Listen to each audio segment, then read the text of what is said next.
three gentlemen here, I have to say, are my very favorite Florida scholars. Only one of them was born in Florida, but I don't think anyone can doubt that they're all Floridians. And they're some of the very first people who befriended me when I came to the press. In 1993, when the first edition of New History of Florida was published, the Florida History and Culture series didn't even exist.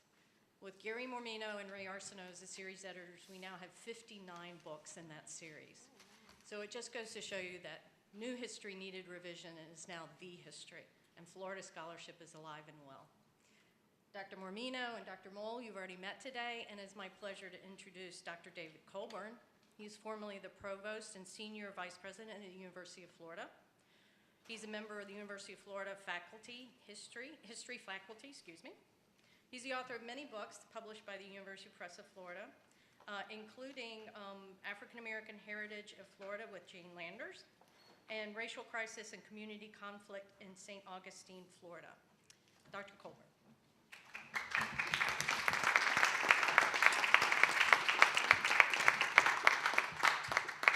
Thank you. It's a pleasure to be with you. These occasions are really particularly nice because you get a chance sometimes to see some former students who you haven't seen in quite a few years, one of whom teaches here at Flagler College. And Joe, it was great to meet you earlier today. I had nothing to do with the chapter that's in this book, except the first go-round edition of it. Susan McManus did the work on the second revision that's in this book. And I give Susan a lot of credit for what that chapter has become. Regrettably, she couldn't be here today to talk about the chapter and how she approached it and why she approached it in the manner she did. What I'm going to do is talk a little bit about the book I was working on at the same time, which relates to this chapter. So I don't think it's out of sync at all. But at that time, I was rewriting From Yellow Dog Democrats to Red State Republicans. And I thought that I could bring some of that story here this afternoon and share it with you. And I also felt that it'll allow you to get a 30,000-foot perspective on Florida for a little more than the past 50-plus years. And that at the end of the day, after a long meeting, might be a good way to look back on Florida and to see if it is consistent with what you think was happening in Florida during this period of time. So with that, if you'll bear with me a bit, we'll skate across the history of Florida from 1940 to 2013. And in the process, we'll talk a little bit about what was transpiring, some of which Ray talked about. Ray stole a bit of my thunder, but I think it's always good to take a look at the demography and particularly at the immigration that was occurring in Florida, because it is so symptomatic and significant of where we are today and the place in which we are now taking in the nation. Because what happens in Florida today is indeed foretelling of what's going to happen in this country. So with that in mind, here's where Florida was in 1940 as David Colburn sees it. One of the smallest and poorest states in the nation since 1926 in the Great Recession. According to Gary Mormino and a few others, it was coming out by 1940, but barely. If you looked at the dynamics of the economy, you would say Florida was eking its way out of the Great Depression, but it was no means certain that it was out of the Great Depression. It was a rural agricultural state, frontier-like, as Ray noted in the questions that were asked, biracial. The population was 27% African American and 73% white.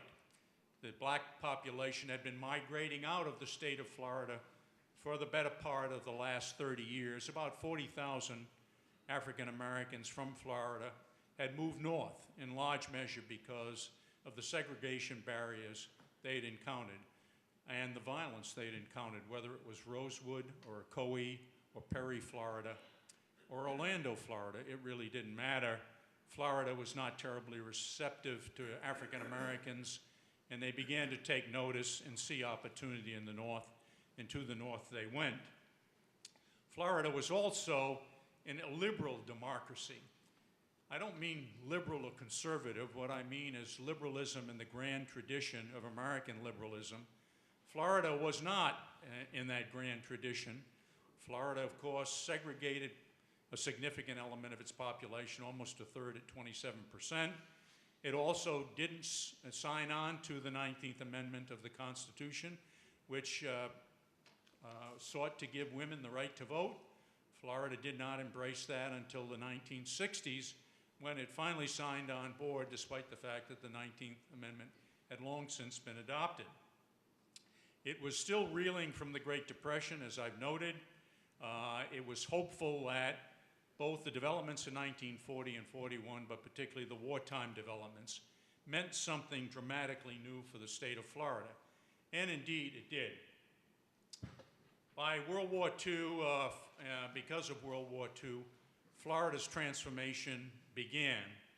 Its image in the American mind changed fairly profoundly during this period of time. As people who had no sense of what Florida was, people from background similar to my family's, had never been to Florida, had a notion of Florida being some sort of exotic place where if you drove off the road you would never be seen again, and knew that some wealthy people went to certain parts of Florida, but that's all they understood. What the war did, of course, was give us tremendous mobility, an opportunity to see a state that we knew very little about in a place in which we became attracted to. And so Florida's image changed. The message begins to circulate among veteran families. And the story is that this is a place of great promise, opportunity, and hope. Maybe we ought to think about settling when all of this great war comes to an end. Floridians embraced this notion. Floridians were anxious to have growth under any kind of experience or opportunity because the state had suffered for so long. Even if you went back before the Great Depression, there were not many years that were particularly promising economically. Only that period briefly from 1919 to about 1924-25. Was there any real hope? And then it was in Southeast Florida. That was about the extent of it. So Floridians reached out and embraced all of these folks who were curious about the state, wanted to come here and set up business. Most of them, as in the past, drifted south. They didn't stop here. They kept going, and most of them went to the southeast. But still, Floridians were happy to see it. They reached out to it. They embraced it. They thought it would continue the culture that they had enjoyed before, but they were about to find out that their culture was going to change as they embraced this demographic wave that was coming into their state. Very quickly, it was evident in the 1948 presidential election that Florida was something different than the natives thought it could be for the foreseeable future.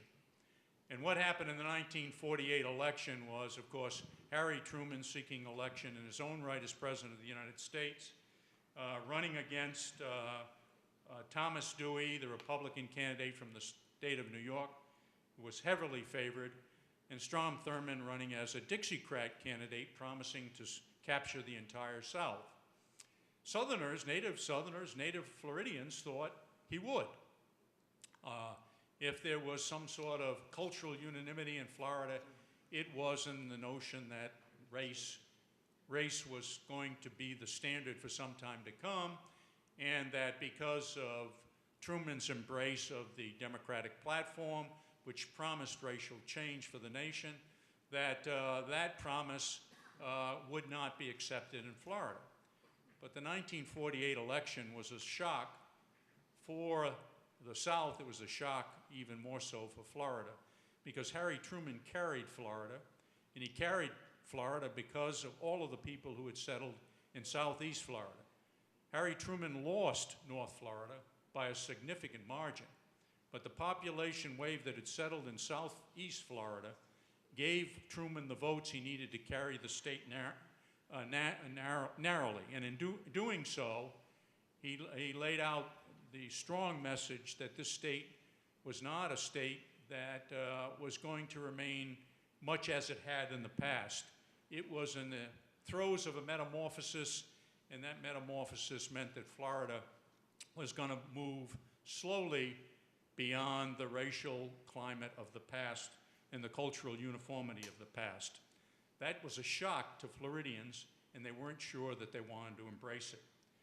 And what they did was they balked at reapportioning the legislature. Because if they reapportioned the legislature, it meant that South Florida was going to take control of the state legislature, if not in 1950, then very shortly thereafter. And so they refused to redistrict in 1952. They refused to redistrict in 1962, despite the massive growth of Southeast Florida, despite the massive growth of the state. Florida increases its population by 900,000 between 1945 and 50. It increases by 1.3 million between 1950 and 1960. Almost all of it in Southeast Florida, almost all of it Yankees from the Northeast, who spoke funny like me. And they liked what they saw, but the Floridians weren't sure that they liked the implications of what their settlement meant. The Brown decision and the civil rights reforms of the late 1950s into the 1960s made Florida change whether it wanted to or not. Florida had a notable governor in Leroy Collins who was anxious for Florida to modernize, but he couldn't control the state legislature. This has nothing to do with the story of Congress and Barack Obama today. This is another story about chaos in our midst. And this particular chaos, Leroy Collins tried to convince Floridians there was a better way. Floridians, through their state legislative representatives who refused to reapportion the state legislature to reflect the growth of the state, balked at the Brown decision, balked at the Civil Rights Act of '64 and the Voting Rights Act of 1965. So all of this was unfolding and more promised to come. And it was a direct result of some of what Ray talked about, the demographic challenges that pose to cultural uniformity and cultural beliefs in the state of Florida. The big number is the post-1970 number, in which we averaged 3 million immigrants into the state of Florida from the north and increasingly from the Caribbean per decade from 1970 to 2010. Such that Florida today is at 19.3 million, 200,000 behind the state of New York, which is the third largest state at 19.5 million. It's this growth that begins to reshape Florida and makes reapportionment something that the state can no longer control. And in the mid-1960s, in Swan v. Adams, the state legislatures overturned by the Supreme Court and forced to reapportion the state legislature. That reapportionment brings to power, finally, those who had settled in the state in Southeast Florida. As I said, the average was 3 million per decade from 1970 on. Some people think between 2000 and 2010 that figure slowed. It actually did not. We grew by another 3 million despite the Great Recession between 2007 and 2010. These numbers reflected some other significant demographic changes in Florida. The senior population, which was 6% in 1940, became 17% in 2010, and the projections are out to 2030 that our senior population will be half the growth in the state of Florida in the next 20 years. And that's largely because of baby boomers retiring into the state of Florida. Yes, they find North Carolina attractive. Yes, they find South Carolina appealing. But the winters there are not the winters that we have in Florida. And so Florida, it remains the most desirable place for people from the Northeast in the Midwest. At the same time, we've got a large Hispanic population which grew from 0% in 1940 to 22.5% today. That population is one of the most diverse Hispanic populations in the United States. So diverse, in fact, that we have 17 media outlets in Miami for Hispanics, radio stations, etc. There are only 9 by comparison in Los Angeles.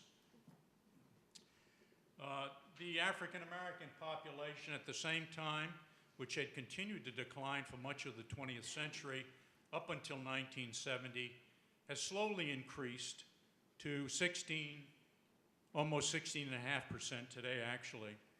That black population, which gets referred to in general as African American, is significantly misleading, because the black population that settles in Florida today is Afro-Caribbean as well as Afro-American. And a significant part of the growth of Fort Lauderdale, which is said to be one of the most dynamic populations of black migrants in the United States, was driven largely by Afro-Caribbeans and Haitians moving into the Fort Lauderdale area. So how does it look for seniors? Well, this is the way it's looked in the last 30 years, and the shift in the way our state's age is. As you can see, we're respectably, modestly young population in 1970. Today, we're a significantly aging population. If you look at the communities in the United States to get a sense of the oldest communities in the United States, you'll see that 5 of the top 6 communities are in Florida, and 5 of the top 10 are in the state of Florida. We are an aging population, and we're largely an aging white population. 85% of our senior population in 2000 were white. 13.7% were black, 14.4% were Hispanic. Yes, and I know that adds up to more than 100%, but I'm a historian. No, actually, that's not the reason at all. This is a factor of Hispanics who identify themselves as both white and Hispanic. But think of it for a minute, 85% white, 13.7% black, 14.4% Hispanic. That percentage gives you some sense of why we're not on the same page in terms of our cultural consensus anymore. If you look at 2010, we're 77% white, we're 16% black, and 22.5% Hispanic in terms of our retirement population. And I think you know these numbers as well as I, but only 31% of our population was born in Florida. 31%. 82% in Pennsylvania, by contrast. 50% were born in another state. 19% in another country. And those who were born in another country are quite different than most of the immigrants we've had in the past. As Ray no doubt noted, I came in toward the end of his talk, but as he's noted in the writings he's done previously, and if he didn't comment on it today, he certainly is aware of the fact that these are birds of passage, by and large, our new immigrant population. They locate near airports. They're located near the Miami airport, the Fort Lauderdale airport, the Orlando airport, and they go back and forth. And they have access to their culture in the United States through broadcasting and other news that's available to them. They don't adjust to American society quickly, even as their children begin to move through the educational process.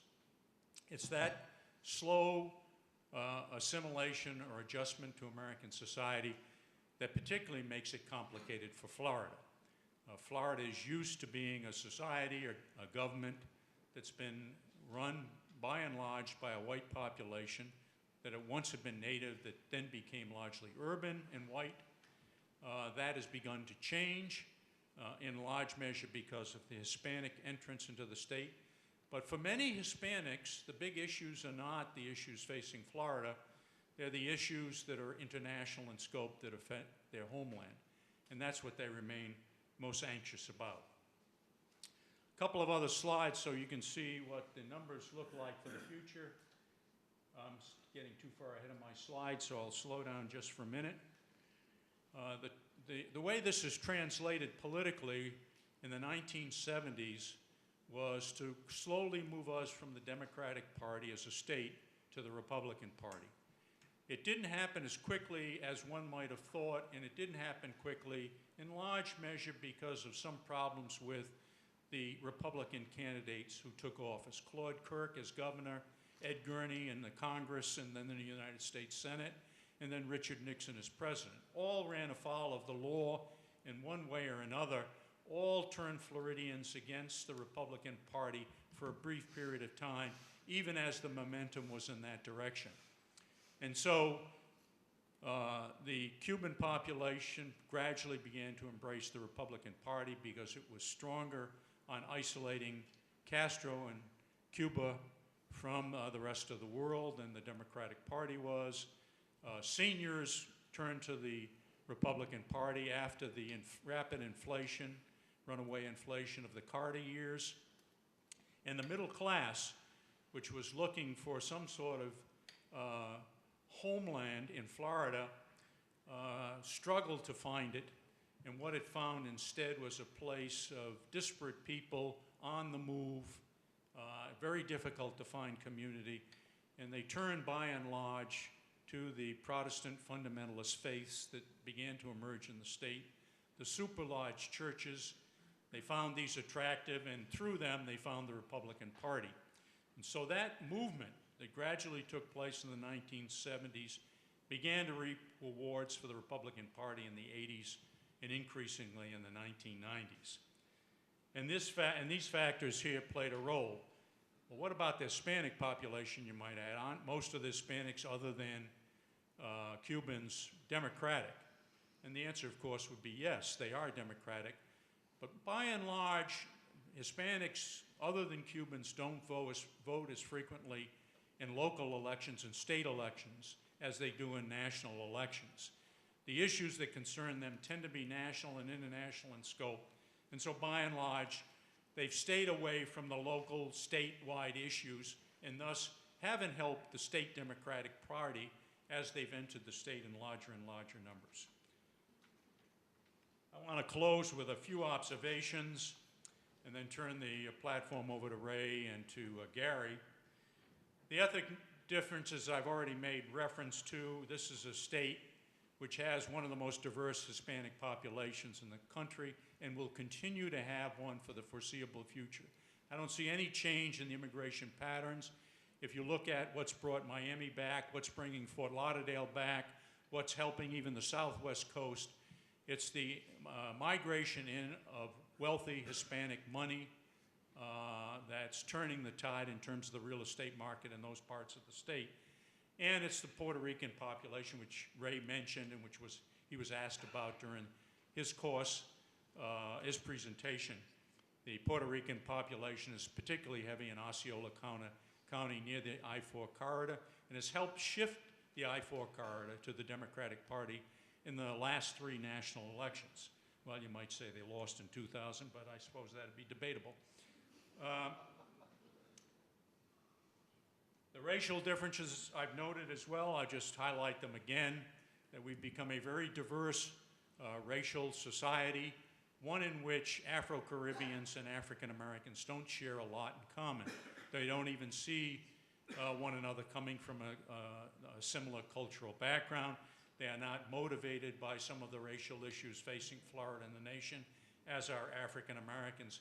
And one of the things that's really troubled African Americans is after the nation embraced the Voting Rights Act of '65, the Civil Rights Act of '64, it looked like Florida might begin to attend to some of the racial discrepancies of the past.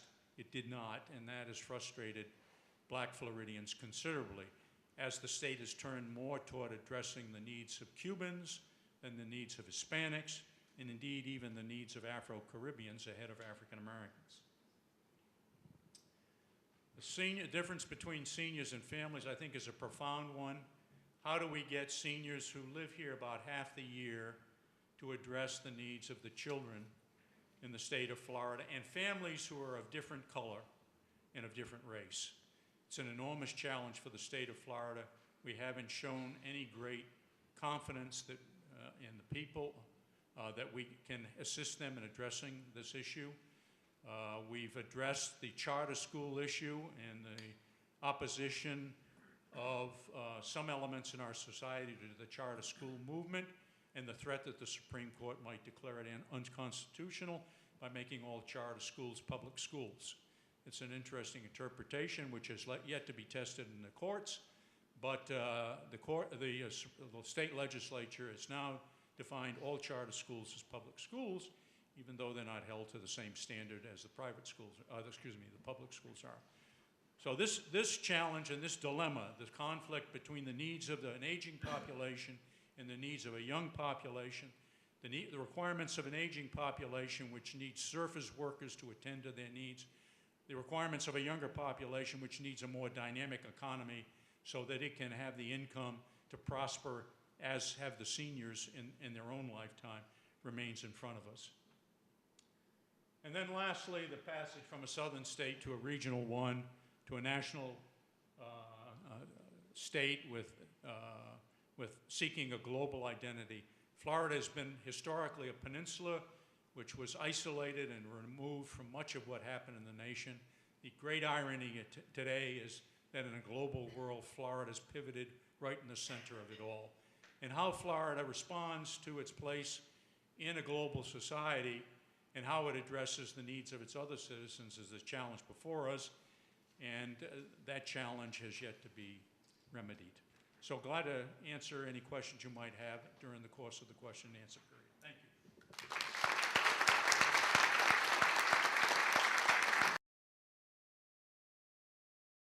Questions from the audience? Please use the microphone. Oh, sorry. I'm going to give you my own personal projection for the future of Florida. As a young boy, I moved from Philadelphia, South Philly, to Harlem, anybody knows Philly, and I went to California in 1957.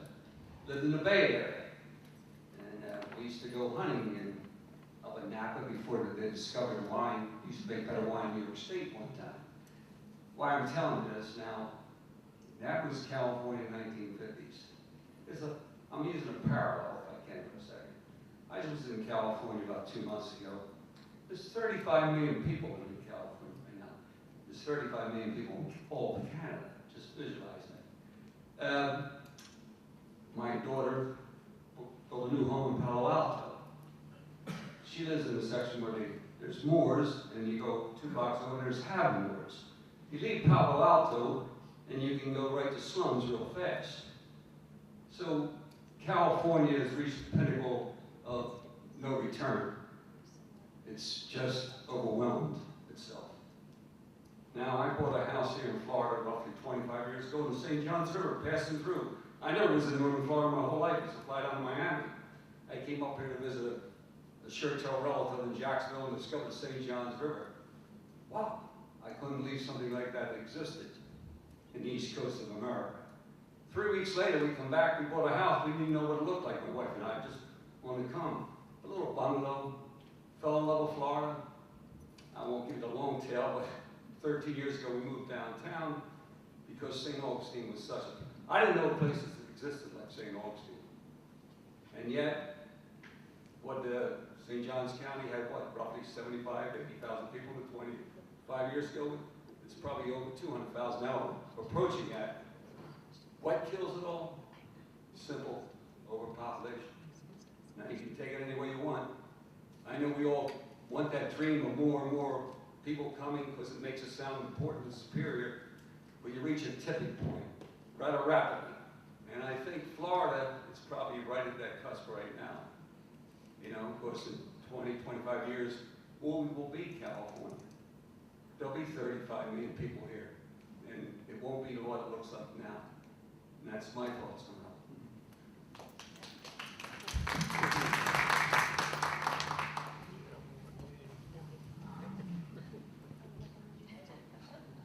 I want to challenge the premise that I just heard a little bit ago. Why should Florida, in the time of globalization, have a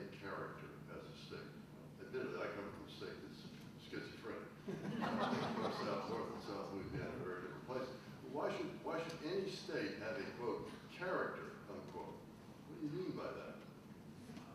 Or an identity that somehow sets it apart in an age when supposedly we're all citizens of the world now.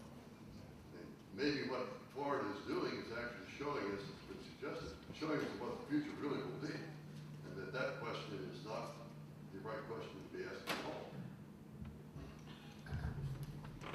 No, that's excellent question, and what does our future hold in a highly mobile society like ours? How do we define ourselves today by the life we live? And can we extract from that some sense of what it means to be a Floridian? I think not, quite frankly. And maybe the same is true of my home state where I grew up, Rhode Island. Well, I do think Rhode Islanders have a sense of who they are.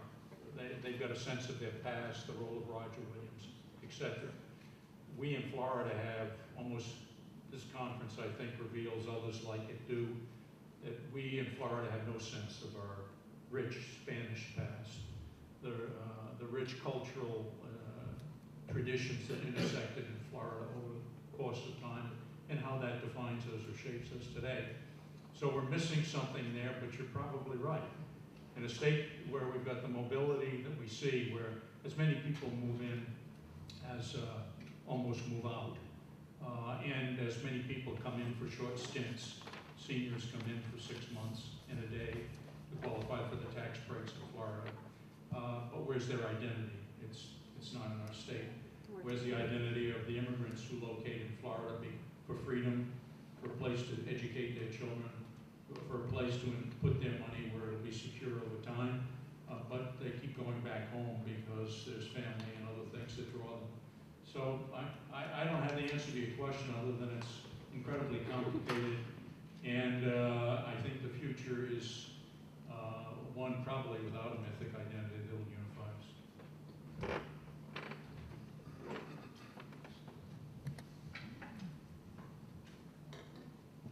I wanted to cast the net a little bit wider on the thoughts of Florida today and some other states that are like it. We've mentioned several times here today that within the next few months, Florida will become the third most populous state, not the fourth most populous state.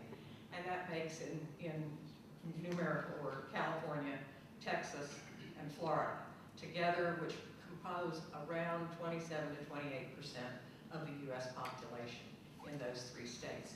All of them are in the south. All of them are on some saltwater body, Pacific Ocean, Gulf, and the Gulf and the Atlantic for Florida. And all of them are, to go back to the beginning of this program, all are part of the Spanish Empire in their past.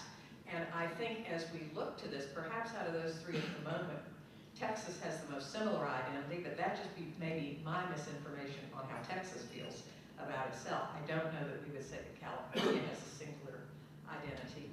And I think, you know, that as we've talked here at the past few presentations, it's hard to have an identity when you feel like you're in transition, because your identity itself is in transition. And I think we need to look to those other states that are like us, that are composing such a huge portion of the nation's population right now, to see where the similarities are there and the similarities of the trends.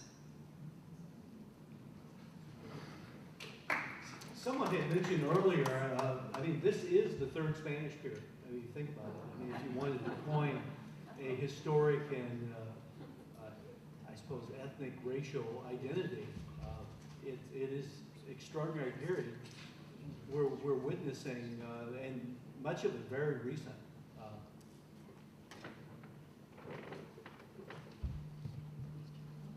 I wanted to cast the net a little smaller. Since I don't have any idea what to do about Florida, I really have questions about my own little city of St. Augustine.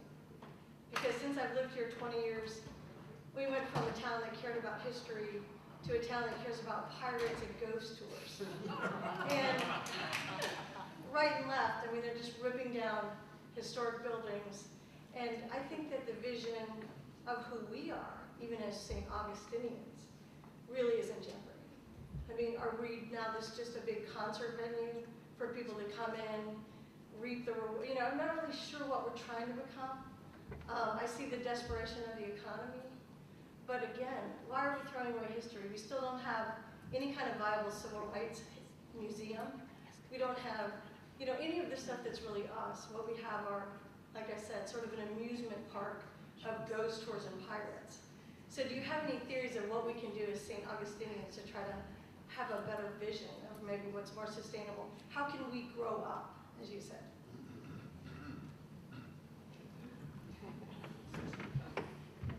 Mormino looks at me and says, please answer this one.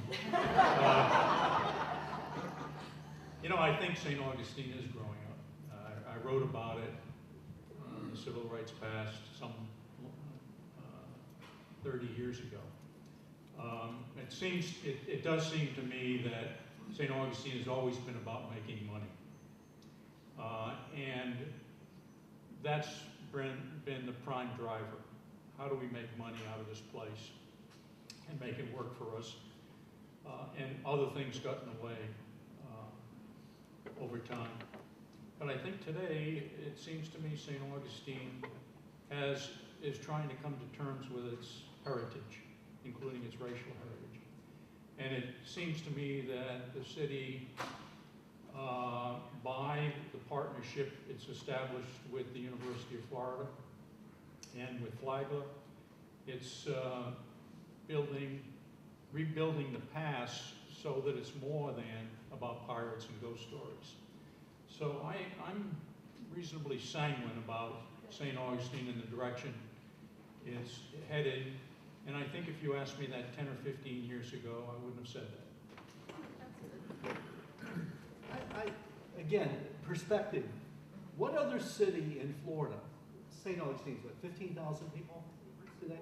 What other city in Florida would turn out hundreds of people to listen to historians talking about St. Augustine and Florida history?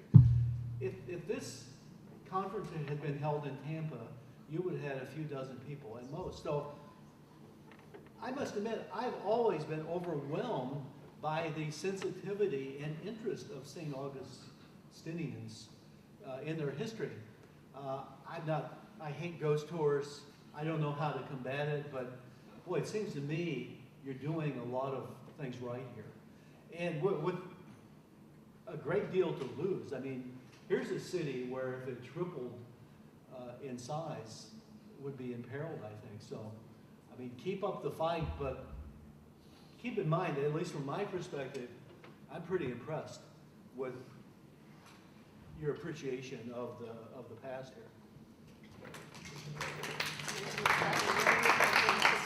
Well, Gary actually started with what I had hoped to say, that being in St. Augustine for a long time, and I've been here working on and off for about 40 years, it's easy to see the things that you don't particularly enjoy that have developed, and it sometimes makes it harder to see the things that really have. The ghost tours and a lot of the more touristic approaches to history are really, I think, just a layer on top of the good things that have been preserved, why people still come to St. Augustine for history.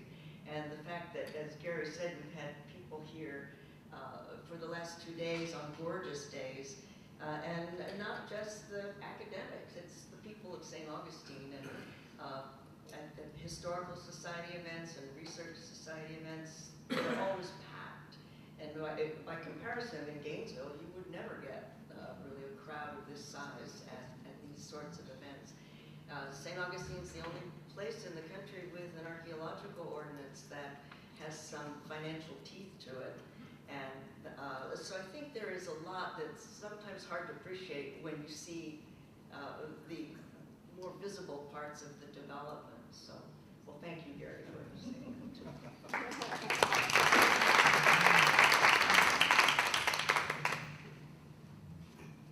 What I got up to say basically was that I've been told that Florida is a microcosm of the United States.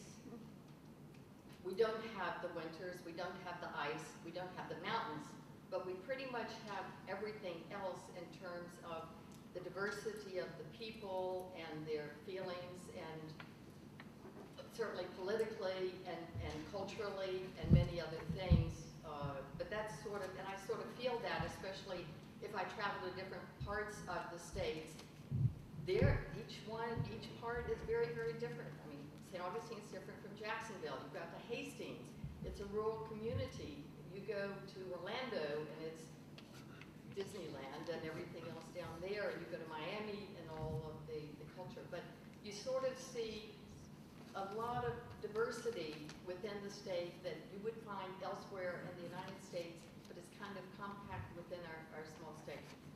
The other thing I just wanted to mention, as someone who grew up in St. Augustine and returned 9 years ago, one of what could be a problem with trying to deal with the history and everything else, and I think it's been coming together more recently, is that you've got private ownership of things, you've got city ownership of things, state, federal, and now the University of Florida, thank goodness, has come in and is working to try and bring a lot of this together. But a number of years ago, my father and Senator Park's father went to Jamestown prior to the 400th anniversary to see what did they do and what can we do here.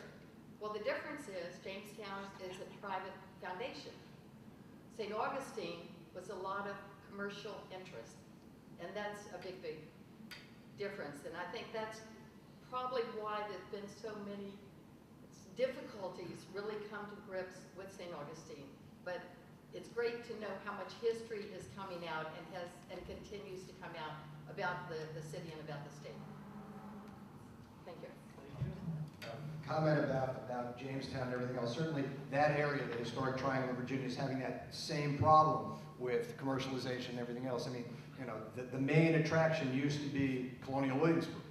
You know, Colonial Williamsburg has been way overtaken by Water Country USA and outlet malls and Busch Gardens, the old country. And you know, they too are struggling. You know, that is an area that is, you know, completely dependent on historic tourism, and increasingly that historic tourism is taking back seat towards that other stuff. And they are, you know, so St. Augustine is not alone in dealing with those issues.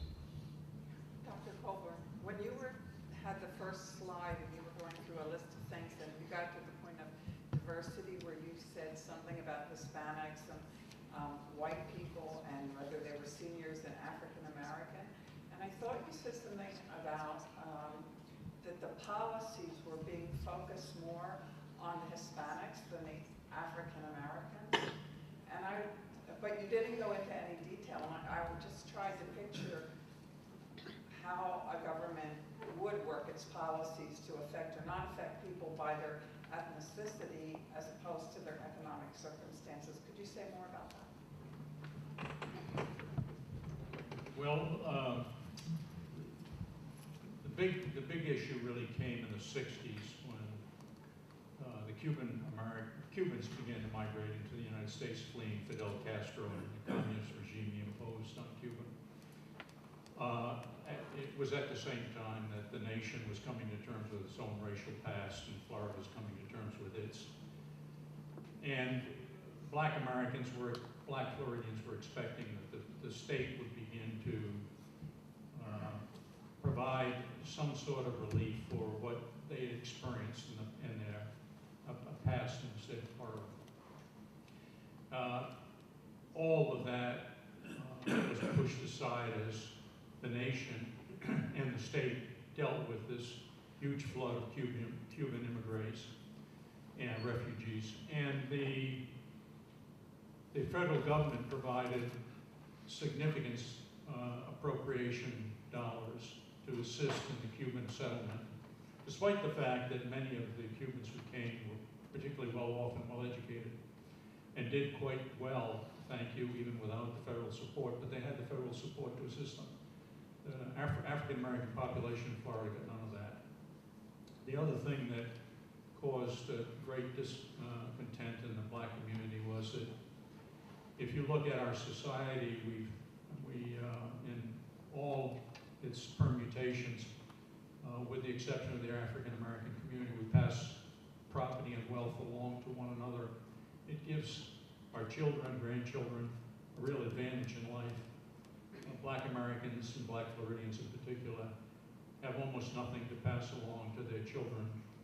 And then to see the government interceding on behalf of Cubans and ignoring their plight was something that was particularly distressing. I could talk more about the Hispanic population support provided there, but I think you get the drift. Let me just follow up on that because I had a personal experience with it when I was teaching at FAU. I had been writing about race relations in Miami. Is that still working? That's good. For some time, and the U.S. Civil Rights Commission came to Miami in somewhere in about 1992 or 3, and I got subpoenaed to testify, give my testimony to the commission about the state of race relations in Miami. Now, it wasn't bad to be subpoenaed. I was happy to go and serve my government, and I knew something about this subject. But and I made a 5-page prepared statement about the state of racial relations, which I didn't think were very good. There was just, although a number of other people said, oh, things are doing great here in Miami, you know, everyone's getting along so well. I said, well, you know what? It's not going to take very much to touch off another incident that will turn very nasty. And there was a couple of people on the panel who were from anti-immigrant groups, and they were making their case. And so I brought up this point David just made about the investment that the federal government made in Cuban Americans as the immigrants as they came from Cuba. Something like $3 billion were invested in various kinds of resettlement. They had multiple training programs at the University of Miami to retrain all the professionals, doctors, engineers, dentists, lawyers, get them retrained and certified to practice their professions in the U.S. They had other educational programs, they had employment programs, housing programs, the whole works.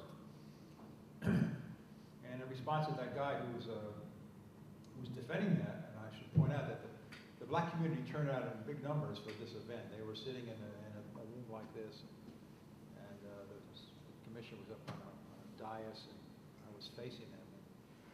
And I said, if the federal government had put $3 billion into the Miami black community, things would look a lot different. Big cheer, whatever. So I felt pretty good about that.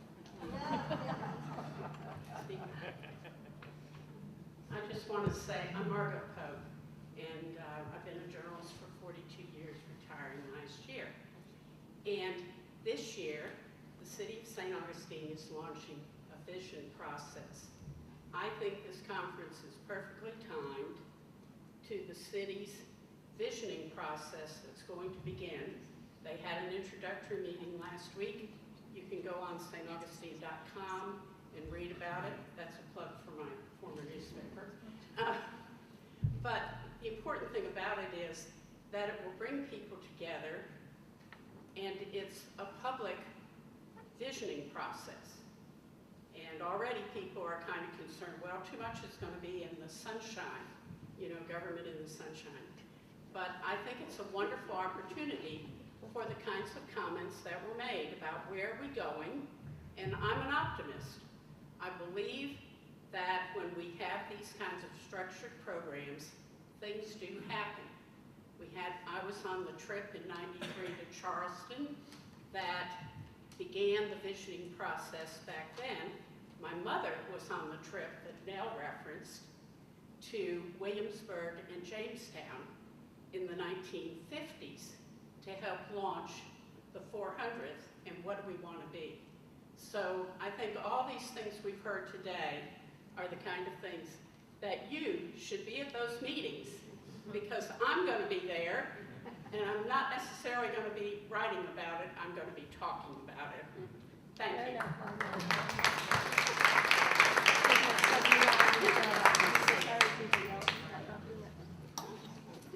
My name is Consuelo Lippi, and we were talking about definitions. And I would like to mention my father's definition about St. Augustine. He used to travel quite often to this beautiful city, but now he is 100 years old and he cannot travel anymore. But he used to say, St. Augustine is historic during the day and romantic at night. And we as citizens of this beautiful city, no matter how many changes we have, we should maintain our city historic during the day and romantic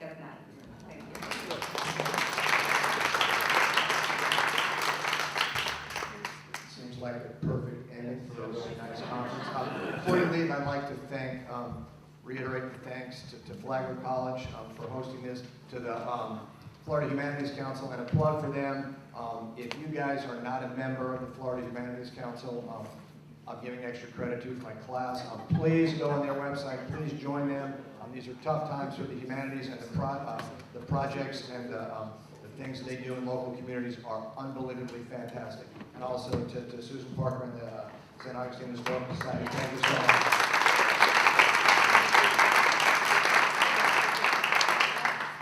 Thank all of you for being here. It's really gratifying to put a lot of work into an event like this and have as many people turn out as they have. And I think probably the one thing that was said to me today that made all the work worthwhile came from Shirley Thompson when she said, "I'm so sorry this is going to be over." Thank you.